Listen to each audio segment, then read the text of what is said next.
জাতীয়করণ করা চাই, শিক্ষা উপদেষ্টার পদত্যাগ চাই।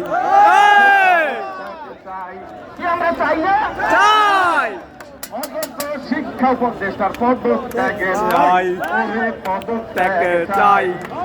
এক দফা এক দাবি, দফা এক দাবি, জাতীয়করণ করা চাই। অযোগ্য শিক্ষা উপদেষ্টা পদত্যাগ চাই, সাথে পদত্যাগ চাই।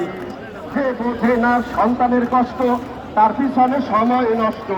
শিক্ষা বোঝানো বুঝে অথচ শিক্ষক ও সমাজ, এমপিওভুক্ত শিক্ষক ও সমাজ সকল স্কুলে তালা দিয়ে,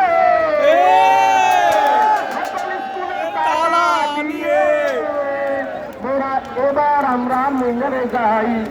অযোগ্য শিক্ষা উপদেষ্টার পদত্যাগ চাই, পদত্যাগ চাই। দফা এক দাবি, দফা এক দাবি, জাতীয়করণ করা চাই। অযোগ্য শিক্ষা উপদেষ্টার পদত্যাগ চাই, মোরা পদত্যাগ চাই।